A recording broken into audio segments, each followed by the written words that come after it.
Bonjour, bienvenue sur ma chaîne.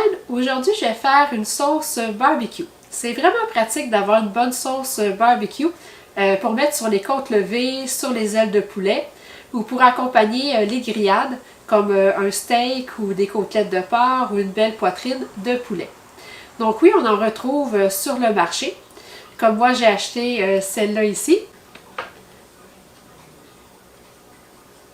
C'est une sauce barbecue avec de très beaux ingrédients. La liste d'ingrédients est super et puis elle est sucrée à la stevia. Par contre, j'aime pas du tout sa texture.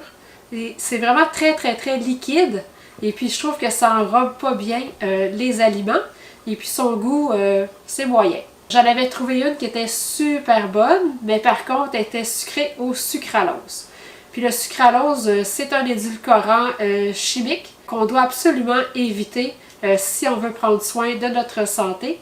Parce que j'ai appris il n'y a pas tellement longtemps que le sucralose causait des dommages à la microbiote.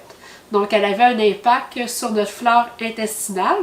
Et puis là, on est de plus en plus conscient maintenant que notre flore intestinale, c'est très précieux. On doit vraiment en prendre soin si on veut préserver notre santé.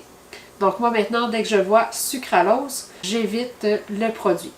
Mais vous allez voir que faire sa sauce barbecue maison, c'est très simple. Comme toujours, c'est rapide à faire et puis vous allez voir, c'est vraiment très bon. Donc je m'installe et je vous reviens dans quelques secondes.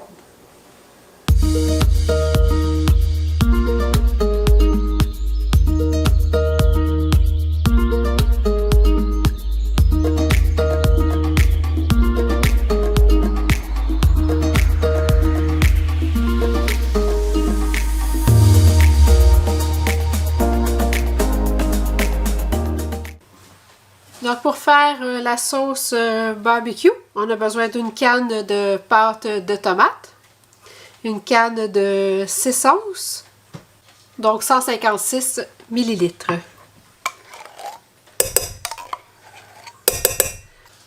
Ensuite, je vais mettre un quart de tasse de vinaigre de cidre de pomme, un huitième de tasse, donc 2 cuillères à soupe de swerve cassonade, mais vous pouvez utiliser l'édulcorant de votre choix. Ensuite, je vais mettre une cuillère à soupe de sauce Worcestershire. Ensuite, une demi-cuillère à soupe de fumée liquide. Donc, c'est ça ici. Donc, on trouve ça à l'épicerie avec les sauces barbecue. Donc, ça donne un petit goût fumé. Donc, c'est vraiment intéressant là, pour justement la sauce barbecue d'avoir le petit goût de fumée. Et puis, une cuillère à thé de paprika fumé. Une demi-cuillère à thé de poudre d'ail. Un quart de cuillère à thé de poudre d'oignon. Une demi-cuillère à thé de sel. Un huitième de cuillère à thé de poudre de chili. Et puis un huitième de cuillère à thé de poivre de cayenne. Et puis 3 quarts de tasse d'eau. Donc je vais allumer mon rond. Et puis je vais brasser. On va amener le mélange à ébullition. Donc là, quand ça commence à bouillir, on va baisser le feu. On va le mettre au minimum. On va mettre le couvercle. Et puis on va laisser mijoter pendant 20 minutes. Et puis on va brasser à l'occasion.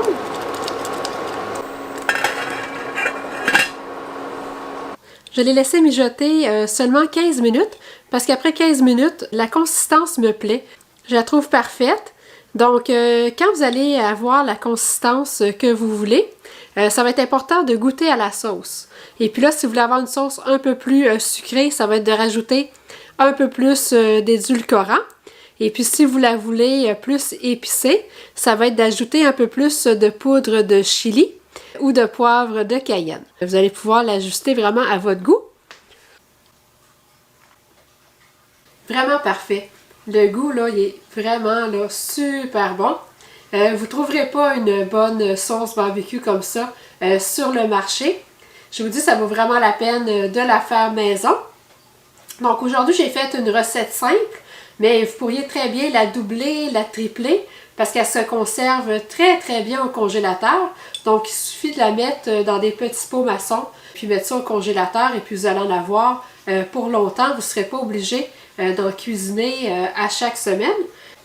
Je vais mettre dans la description de la vidéo la recette pour faire les côtes levées à l'autocuiseur, donc à l'Instant Pot.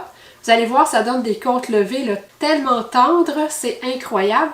Et puis ensuite, on termine la cuisson des côtes levées avec la petite sauce barbecue que je viens de faire aujourd'hui. On met ça au four et puis c'est vraiment délicieux. Donc n'oubliez pas de me faire un thumbs up si vous avez aimé la vidéo. N'oubliez pas de la partager. Merci aussi pour tous les bons commentaires que vous me laissez. Merci aussi à tous ceux qui m'ont payé des cafés. Ça me fait vraiment très plaisir. Ça me touche beaucoup. Et puis, si vous n'êtes toujours pas abonné à ma chaîne, n'oubliez pas de le faire pour ne manquer aucune nouvelle recette.